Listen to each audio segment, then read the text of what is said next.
Welcome to the show. My goal is to introduce you to the people who are, I guess, killing it in business and life and who have the mindsets, tools, systems to share with all of us. First guest ever is Mike Ravitsky, a classmate of mine at Wharton and Lauder. He is one of the wittiest, smartest, and most humble dudes I've met here. But Mike teamed up with his brother in 2013 to start FactoryPure, a e-commerce business focused on small engine machinery, think generators and stuff of that sort.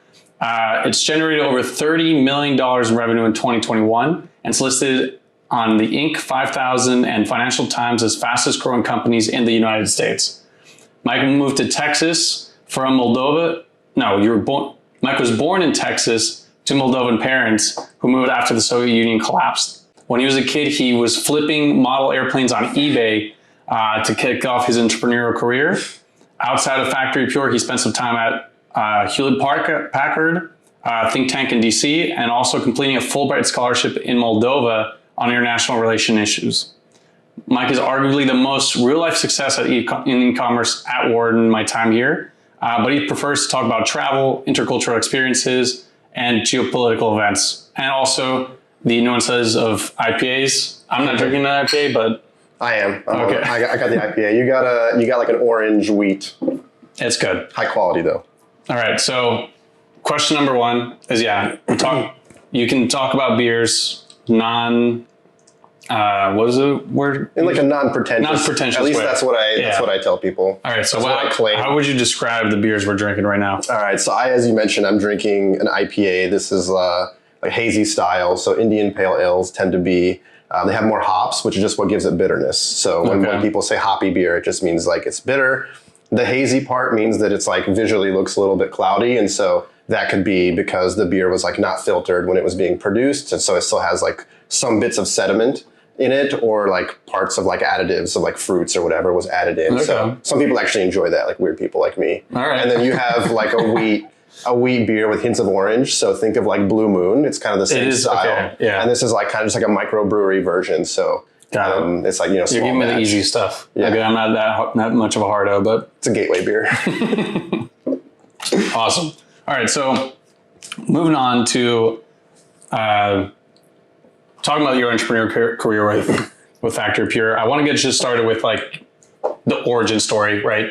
You're flipping model airplanes on eBay. You know, what gets you started with that? What, like, you know, as a kid, everyone else is playing video games or sports, whatever it is. And what gets you to start working on that? Yeah, like basically when I was really young, like 10 or 11, I was into like World War II, like airplanes and tanks, like a kid basically. And I was really into it. So like they sold these at like Toys R Us and Walmart and whatnot. And I started noticing that there's like, you have the same plane, but it's like painted different colors depending on like what pilot in real life, kind of like flew that plane, whatever. And I joined like some online forum where people were like, collectors were talking about these model airplanes, and I'm just observing, and I noticed that there were certain like colors of the airplanes that were like more sought after than others, but they were all priced exactly the same at Walmart or Toys R Us. Okay. And so like everything was like $45, but like some, people would pay like $60 for on eBay because for whatever reason, like for historical significance, they wanted a particular plane. So like, my mom, thanks to her, would like take me to Walmart and Toys R Us. I would seek out the airplane models and tanks that I knew were going to like fetch a premium on eBay, and I was just like arbitraging them on eBay. And after the fees and stuff, I wasn't really making any money, but I liked doing it for some reason. Like it made me feel like, I don't know, a business person or whatever. And obviously like my customers had no idea that I was like 11 because it was like all like on email and stuff like that. But like through that process, I started to understand e-commerce and like buyer behavior, because like I think this is like 2005. Right. So search is not as sophisticated as it is today, where like you type whatever you want into Google, and Google knows what you want. But like in eBay, it's like exact search terms, like, 15, 20 years ago, whatever. You need exact search terms. And so I started like intentionally looking for products that had typos in the title, because I know those are things that were going to get less bids, less attention. And then I would just buy those, like take delivery to my house, resell them on eBay by like having a normal title and a good description. And, you can arbitrage like 20% just doing that. Haven't done that in a long time.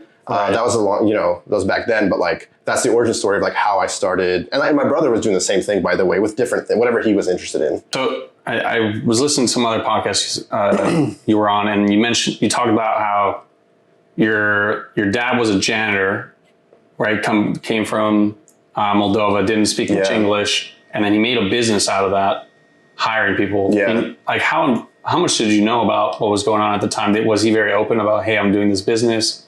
Was he like including you on the affairs of the family there and like kind of training you and your brother up to be entrepreneurs, or what was the relationship there? Yeah, that's a good question. Haven't really been asked that before, but like I know. So I was born in 94 and they moved in 91. So I was born 3 years after 91 was when the Soviet Union collapsed. And this was a story with a lot of immigrants. Like a lot of people were prominent people in their country and they come to the US and like their degree isn't worth anything. Like my mom was a chemical engineer in the Soviet Union, but like that degree wasn't worth anything. When she moved here, that's crazy. She got a job as like a clerk in a chemical supply shop, like working a cash register and stuff. And so like, and so my dad as well, like had like prominent job, like in the business sector there, but, came here, he could only qualify for like physical work because like I didn't really know English, didn't really have a lot of skills that would translate to the US.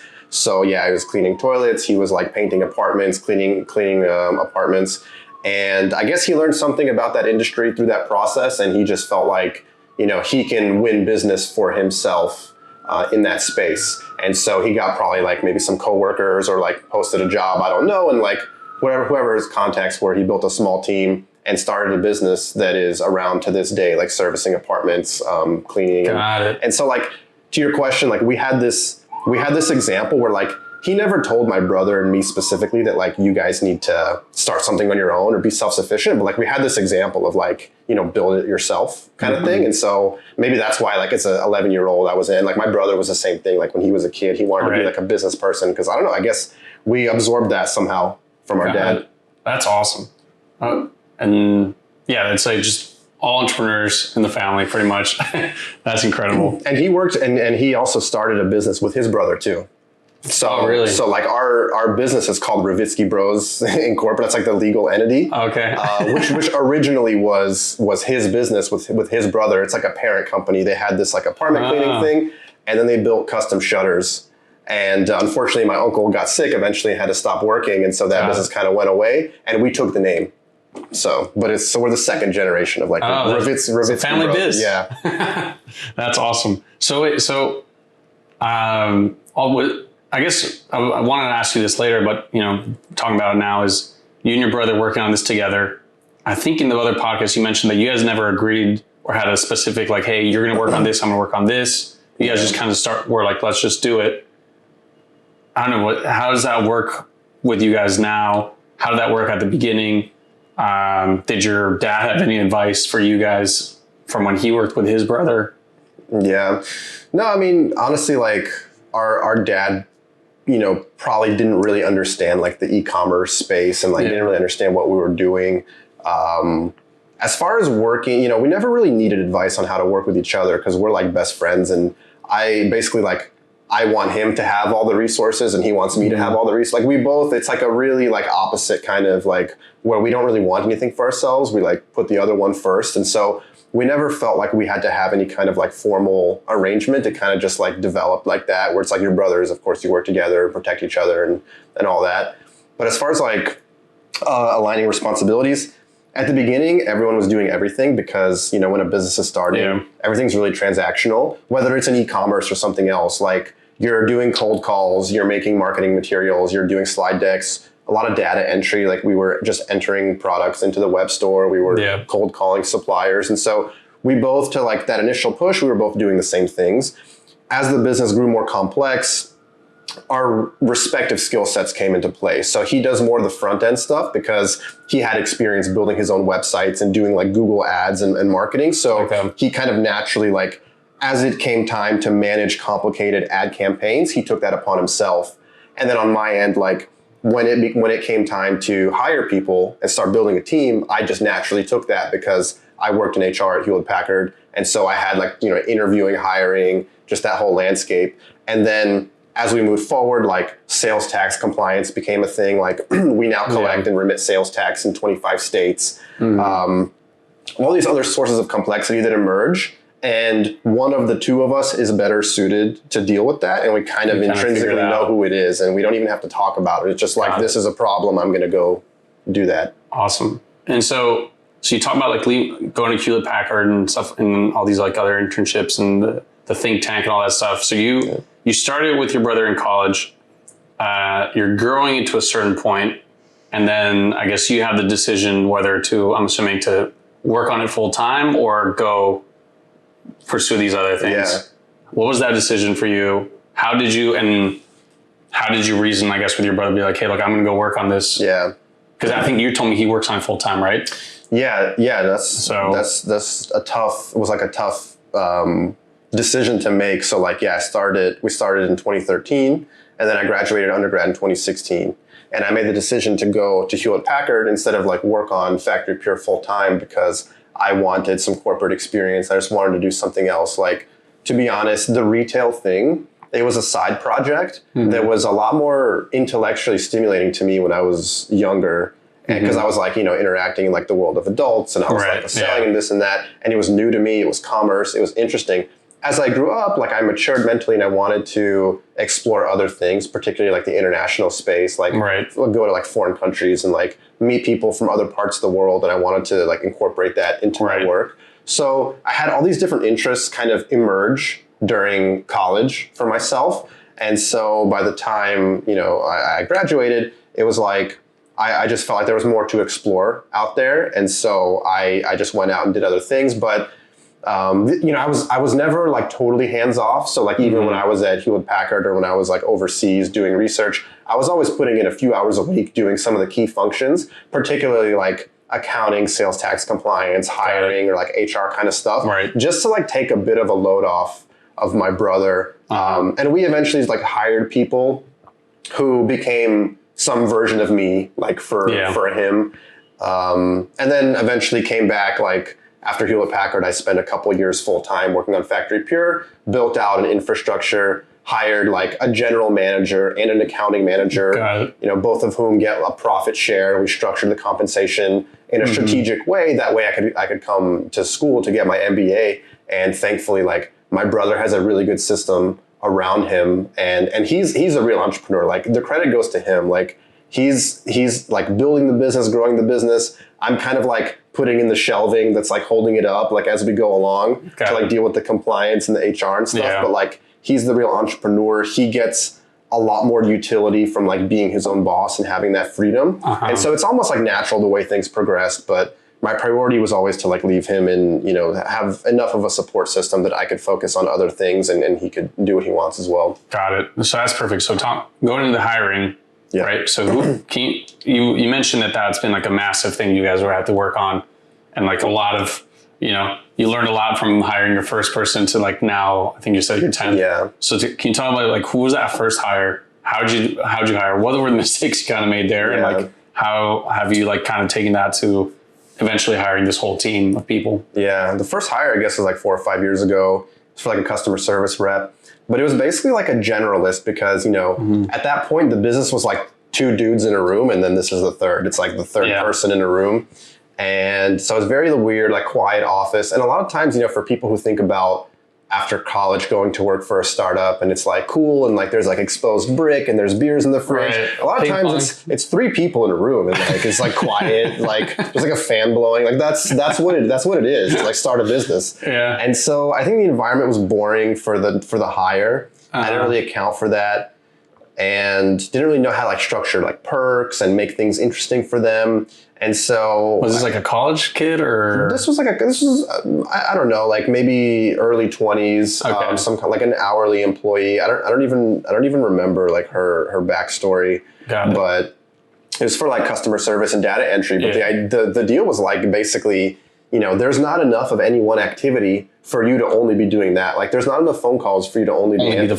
So like at that point, it was like, we're hiring someone, you come in, it's like, well, you basically have to do whatever, almost like an intern. Like, Got it. and that's a very awkward position for every business that's hiring its first couple of employees. Yeah. That's a problem because there's no one else around they can form like a camaraderie with, like a team. They're like the first employee or 2 or 3. There's not a culture yet. They have to just do whatever you ask them to do. So it's an awkward stage to get through. And we had a lot of turnover. I don't remember I think she started like not coming to work, and at that point we fired her. But she like wasn't happy, like obviously. Then we hired a different person that lasted like 6 months, and then it was like a revolving door.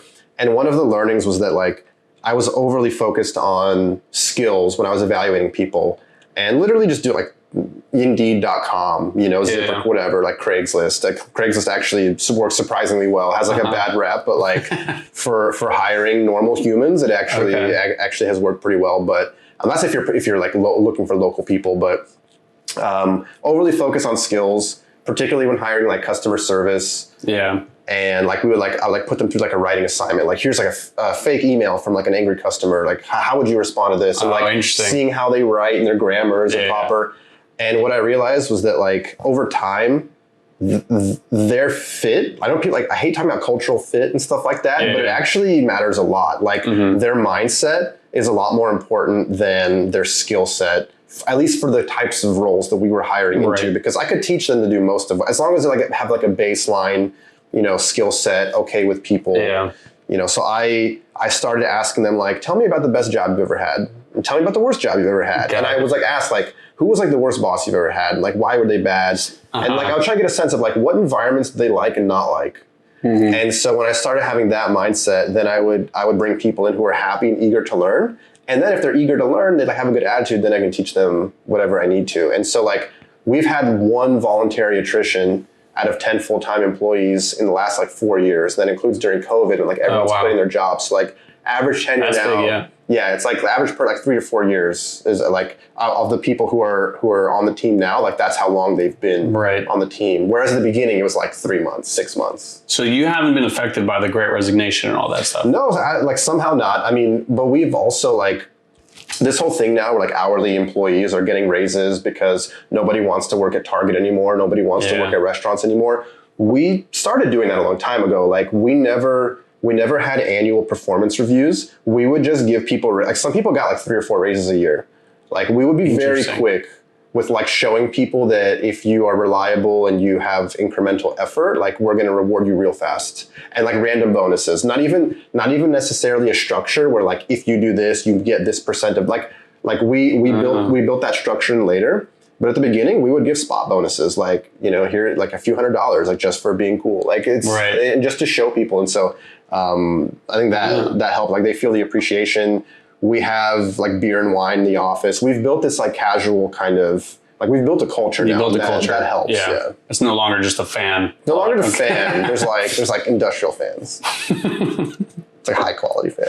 So and then I guess it's you and your brother making those calls for like these spot on bonuses and rewards. You're just kind of like, it sounds informal. Initially, it was very arbitrary. Then as the team grew, obviously we had to systematize this more. So like we have 10 full-time employees now. There are multiple people doing the same function, which is the exact opposite of the problem we had previously, where one person had to do a bunch of functions. Right. Now the functions are big enough that you have 2 to 4 or 5 people doing the same thing. And so now it becomes a lot more serious of like, how do you distribute resources in a way that's equitable? Right. Because people are going to talk to each other, and equity is really important in the workplace. And so now there's like more of a system where for some people they're incentivized based on like sales figures and that kind of thing. For other people, they're incentivized based on like operational efficiency. If they're not really like supposed to make any sales, they're just like supposed to solve problems and stuff. There's like the accounting manager, for example. He's also more of a controller. So he does like collections work and other stuff. He's never going to make any sales, but he can save on costs, internally. So there's different structures for different people, and it's more formalized now. Got it. Okay. And then you mentioned you have like profit share agreements or different incentive processes like that for the the bigger, like the topper tier of the employees that are like the general manager or something like that? Or yeah, so there's like a profit share system, and then but it's basically for everybody. So it's just structured differently depending on what level you're at. Like for some people, it might be tied to net income because they affect net income, right? Like the accounting manager and the general manager, they affect net income because they control cost side as well, right? So their incentive structure is tied to net income. Whereas if you're thinking about the customer service reps, they have a lot less control over the cost side of the business. They have more control over the revenue side of the business. So they're incentivized based on revenue, which like some quarters can be kind of go against us, right? If we had a lot of revenue, but then like a lot of credit card chargebacks or something. So net income is low, but they're incentivized based on the revenue. But that's just because, you know, we give people a share of the things they can control for. Got it. Okay. That's awesome. So you guys, so when you're building out this larger system of employees can kind of like help replace a lot of the systems or process you were in charge of, also help your brother out. You also have automating a lot of the processes, right? So for sure. Okay, can you talk about how when you were looking at it, when were you making the decision of let me hire someone versus let me like try to automate this process? Yeah. Like, can you talk about that? Yeah, it's a good point. Like a lot of times the impetus to automate something is when we think about it in the perspective of like manual work hours. So like, and it's usually with things like data entry, you know, taking data from one place to another. Like that's the most obvious point where you could hire someone X amount per hour to do that, but like it doesn't make sense. And so I wouldn't say we've had like a specific moment where we were like, should we hire somebody or should we automate? It's more like we have somebody doing a manual data entry task that at one part of the scale is like taking a couple hours a week. And then as we scale up, now it's taking like 8 hours a week or it's taking 15 hours a week. And it's like, we need to automate that out of this person's day. And so it's not that we automate instead of hiring someone, it's that like we need to free up this person to do other things because they shouldn't be spending their time doing this. And so when it becomes critical enough, then we look for ways to automate. So like one example is registering warranties. Like we sell warranties with our products and there's a warranty provider that we work with that will manage the warranties for us. So we retail the warranties on our website, but they're managed through this other platform. And so we need to get data from our platform into theirs. And it's like, you know, a square peg into a round hole. And like and so initially it was just manual data entry. Once it scaled up enough, I was like, I need a different way to do this. So I wanted to do a mass upload where basically we would be able to download data through like from our Shopify platform, have it reworked in a way that could be fed into their system using like Python code or whatever they, you know, their engineers can kind of like, I don't know all the technical details about how you do it, but I know it's possible because like at Hewlett Packard to like change employee information, we would do mass uploads all the time. I didn't necessarily know what the plumbing looks like, but I know how you arrange it and who to talk to set this up. So I spoke with our warranty company and it took a little bit of massaging to like convince them to do it because like our account manager is also not a technical person. So he didn't know. But I told them, I know, just get me like a technical person and they know, they're going to know what I'm talking about. So did that, built out a system. And basically now like we upload a spreadsheet every month with like, you know, could be 30 to 200 warranties and those just get entered. It saves like 90% on data entry time. There's other tools like maybe it would be interesting for people. Like people probably heard of Zapier, workflow automation tool. Parabola is a version of that. We use Parabola to pull data out of Shopify, reformat it and put it into Airtable, which is like a web hosted version of Excel. So that's something that we use for like sales tax automation. So there's a lot of tools like that. Got it. And so when you're learning about these new tools and how to like implement them and everything, is it on you to be okay, I'm going to go Google, learn how this works and input myself? Are you looking to like hire on a consultant to bring on or an agency or that sort? What was your thought process for that? Yeah, that's a big decision for a lot of people. And like at the beginning stages, but like the first even 1 to 3 years of the business, everything was doing myself. Like there was no free cash flow to like hire anybody for anything. So everything was learning how to do it myself.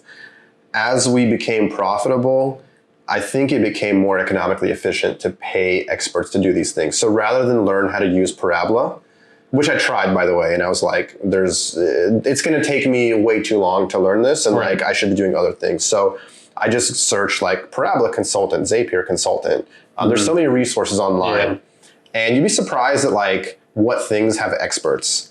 And I found a Parabola consultant who was an expert in this. We worked together. Like, you're still going to have to like tell them the intricacies of your system and what you want. Yeah. It's not like they're going to come in and there's like, zero touch. Right. Like you still got to work with them for weeks or months to implement a solution, but they can do that in the right way, sustainable way. So we did that for Parabola. I also engaged with a consultant for the migration from QuickBooks to Xero, which is an accounting platform. I also engaged a consultant to like build macro-enabled Excel workbooks to reorient data in a way that can be mass uploaded to the state authorities of various states to report sales tax. Yeah. So you'd be surprised at the things that you can pay $2,000 to $5,000 for, and it's going to be like, it's a lot of money, but like, think about your business from like a 4-year, prorate $5,000 over 3 years of you not spending time on an issue. Like, right. And so how do you guarantee when you're hiring one of these consultants or agencies to like implement a tool like Parabola or something like that you don't, I guess, there's always the risk of having to rely on them for any future change or any future modification. Yeah. Or have you faced that yet? Or has it been that you have some sort of retainer with them to continue working? I don't know. That's a good question. So like the first way to detect problems is to audit and have a plan for how you audit. So anything that you're automating, by definition, you were doing manually before. So what you want to do is like come up with a plan. It's almost like when you're coding an app, there's like a system where like for developers who are coding something in Java or Python or whatever, there's also unit tests. There's like a bunch of tests that are trying to detect errors, and those tests are applied. So you're basically like throwing different scenarios at a system and seeing if it returns the result that you expect. And so for me, a lot of that testing was manual, where I was like, okay, let's say there's a negative value in this cell. Does the person's automation return the value that I would expect if I was doing this on a piece of paper? And so you kind of, set yourself up like 20 scenarios of things that you might encounter if you're doing this process manually in like the previous state, and see what the automation returns. So you audit it, you really test that system. But to your question, like there still could be changes that you need down the road. That is tough because a lot of times the person who built the system is the one who's going to be best equipped to find an error in it. So that's why a lot of businesses want like a developer or a data manager in-house who like not necessarily builds those systems themselves, but at least works closely with a consultant that does it. That way there's like some institutional memory or some continuity. Right. We weren't at that point, like have a developer in-house. We're going to hire one this year. But until you get to that point, like it's a good point. Like you are at risk that you might need changes made in a year, but you can also try not to subject yourself like to long-term, like this automation that we did for sales tax, for example, it's like, it could break tonight and we still know how to do the process manually if we need to. Right. Worse. Yeah. Even if the guy who built it disappears, like I can find like a few weeks will be okay, right? Because there's some redundancy built in. Like, we still know how to do it manually. Okay. So you've implemented a ton of these tools, right? I'm assuming a lot of them came after you started to scale. Yeah. Are there any that you would recommend for someone who's trying to start like an e-commerce business, something online, that even if they're just starting out from scratch, that would still be applicable to maybe invest time in learning or implementing right away to prepare for that potential scale down the road? Yeah, so there's some tools that we use specifically. So I mentioned like Parabola and Airtable are good ones. If you're using Shopify specifically, Simple Purchase Orders is a good one. So Simple Purchase Orders will automate submitting emails or POs to any supplier. So it's like for people, if you have if an order triggers an event of any kind, there's a way to automate like sending this information. So like if you run it doesn't have to be a drop shipping model. Like if you run a warehouse, you can, let's say there's an order that comes in and then you have to create a freight shipment. So when an order comes in, all of the data that you need from that order can be automatically sent to the shipping manager or the warehouse manager by email. They don't need to even log into Shopify to see the details, right? This can be triggered. A task can be created for them. They can have a menu of, I mean, this is all obvious, but the point for the listeners is that like, anytime you find yourself copying and pasting data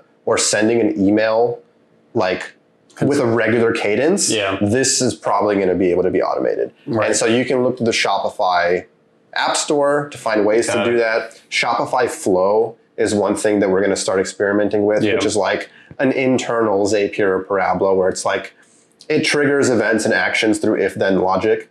And it can integrate, as most apps can, with like Slack, Gmail, whatever. So anytime there's something happening over and over again of like data being sent from one place to another, like that's when you need to look for a tool. Makes sense. Yeah.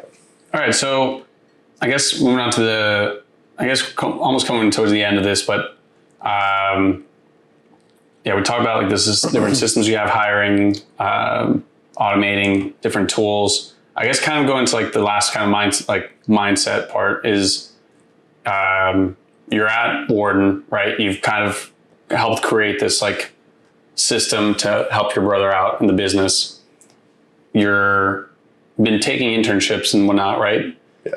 As you look to what's next, is it going back to FactoryPure to help scale it even further? Is it leaving to start something else? Is it joining something else? I don't know. Like what's your kind of thought process as a successful entrepreneur, right? I think there's a lot of people that are like, I can't wait to become an entrepreneur so I never have to work ever again. But here you are, someone who's like achieved that success. And I think you have the option to do either. So I would like to get what's your thought process? Yeah, so probably, and big thanks to like my brother and the people around him that have performed incredibly well, that like I can feel like the people I hired, I can be at Wharton and feel like I could disappear for a few days and my brother is going to have the support and like a good system there. So really thankful for them. But, as far as what's next, I'm probably like this summer going to spend a couple of months back, maybe focused on it again, just to kind of implement like an ERP system, which is kind of the next step for us, and maybe some additional automations. We're also building a new warehouse and office building that's going to be finished around this summer. And so we're finally going to have more capacity to hire a bunch of people. So like the developer that I mentioned, there's a few other hires that we need to make. So it's just going to help if I'm going to be down in Texas for a couple of months to kind of build this out. But then long term, like I am interested in like, again, in having some kind of international role, like particularly in like a corporate strategy role at a large international tech company where my work will involve like international teams, working with people from other countries. I want corporate experience for a couple more years because I think that my corporate experience at Hewlett-Packard was actually very helpful for me in terms of understanding like the challenges that arise when an organization is so big and complex. So I want that for a couple more years, but long term, honestly, I want to go into like public policy or social impact work. So I want to either work for the government in like a policy capacity or for like an NGO doing economic development work, whether that's in the US or overseas. So kind of have like a, social impact mindset oriented. I just want to like build my skills out a little bit more for the next couple of years, and we'll see, but never ruling out starting another business because I love working with my brother. Like he's my best friend. And, I need an idea that I'm going to be really passionate about to be able to get behind again. Right. But when that happens, I could see myself like dropping what I'm doing and, building something. Got it. That's awesome. And I guess part of this, I assume that you're not pursuing any of this, what you just said in terms of public policy or anything like that for money, because you probably already have some from the business, right? So you're doing well. So I think, would you say that you've like achieved like financial freedom in that sense, where you have now the freedom to pursue opportunities regardless of like chasing a financial return? Yeah, thankfully. And that's also been like a good lesson for myself, because when I was younger, I thought like, I don't think I'm motivated by money, but I don't really know. And then, so like thankfully just, because of the business and stuff, like I've made some money and it's not like I'm not like, whatever, but I've noticed that like there is a very clear ceiling as far as like the amount of money that's going to motivate me. So I see now that like, yeah, like I could have stopped and, you know, continued to build that, and that would have been more if I was motivated by money, I guess.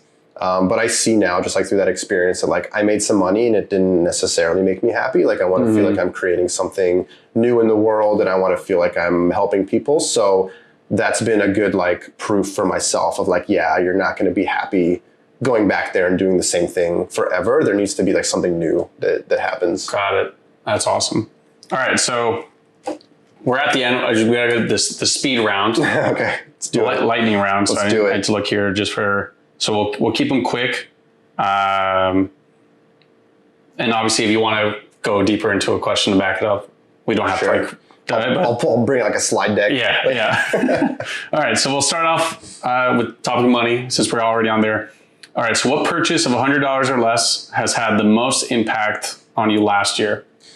We have these like FactoryPure branded Yetis that are less than 100 each, obviously. And it's actually, so it's a great product. Like it keeps coffee warm forever, which is like, you know, I'm pretty much dependent on coffee, but it's also just, it's really nice as a business, like seeing your logo on something. It's kind of motivating in a way. It's pleasant. It reminds you about what you're looking toward. I would encourage people to actually do that, like, because it makes you, I don't know, it's nice to see it on something. It makes you want to see it on more stuff. Got it. And it's kind of motivating in a way. I have it somewhere. Yeah. Somewhere? It's probably. I'll take a picture. It's in the dishwasher right now. I'll take a picture of it afterwards. But it's and you can give it out as gifts and stuff like that too. It's like, I don't know. It's a nice thing. It doesn't have to be a Yeti, but I recommend it for everyone. Like, you know, get a mug or coffee mug. It kind of like, because when you're running a business, sometimes like, especially at the beginning stages, pre-revenue, it can be demotivating. Some mornings you get up on a Saturday and you should be working, but you don't want to sometimes. But then if you pour coffee into a mug that has like has your logo on it, you're like, yeah, all right, maybe, yeah, makes sense. All right, so what do you have? What's something you spoil yourself with, or have like an unlimited budget? Yeah, I spoil myself with like spending probably too much money on high quality beer. And just like going to microbreweries and stuff like that, especially with friends, just like a fun activity. It's like almost a way for me to explore the world. Like I don't know anything about wine, but beer, I kind of get it. So it's like a fun way to like explore, like, you know, meet a new city in a way, hang out with people. So definitely good quality beer. Got it. All right. So what do you believe in that other people think is insane? I think ice cream is really overrated, to be honest. You don't eat I'm not an ice cream guy. I lost credibility with everyone just now, but I'm sticking with it. Like, we don't care how successful you were. All right. So what have you changed your mind on? Changed my mind on like the ability of somebody to just work hard and be successful no matter what. I think over the last few years, I've seen like, there's a lot of, I don't want to say like determinism, but there's a lot of luck involved in building a business. Like being at Wharton, I know there's like 1,000 people who applied and got rejected who easily could have been in my spot and done better than me. So I think there's like an element of luck to everything. And that's like, you know, always got to keep that in mind. Got it. So when you think of the word successful, who comes to mind?